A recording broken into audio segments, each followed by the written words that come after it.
Ce lundi, c'est l'ouverture de la COP, la conférence de l'ONU sur le climat. C'est la 29e. Elle se déroule à Bakou, en Azerbaïdjan, avec une question centrale. Comment financer les pays en développement pour faire face au changement climatique? Explication avec Isabelle Husson et Catherine Tonero. Les délégations ont afflué du monde entier. 51 000 participants sont attendus jusqu'au 22 novembre au stade olympique de Bakou où se tient la conférence. Après Dubaï l'an dernier, l'Azerbaïdjan. Ce matin, la cérémonie d'ouverture a débuté avec le passage de flambeau au pays hôte et une déclaration sans équivoque. Ladies and gentlemen, we must be totally honest. The UN Environmental Programme shows that current policies are leading us to 3 degrees of warming. These temperatures would be catastrophic for billions.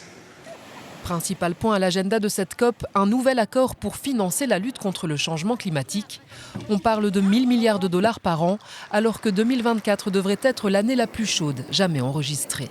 No country is immune. So let's dispense with the idea that climate finance is charity.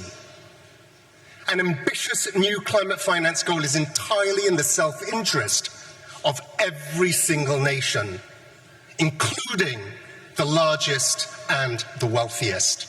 Un appel à la coopération mondiale alors que Donald Trump, réélu président, devrait retirer les États-Unis de l'accord de Paris visant à limiter le réchauffement climatique à 2 degrés maximum. We know he's likely to reverse all clean energy policies and incentives in the US. He's going to go for fossil fuel extraction much more, which is going to be devastating for the planet. And he's not going to provide any climate finance, which is so vital for developing countries to transition away from fossil fuels. De nombreuses ONG pointent aussi la tenue de cette COP29 en Azerbaïdjan, où le pétrole reste la principale ressource énergétique du pays et où de nombreuses voix critiques envers les autorités ont été arrêtées.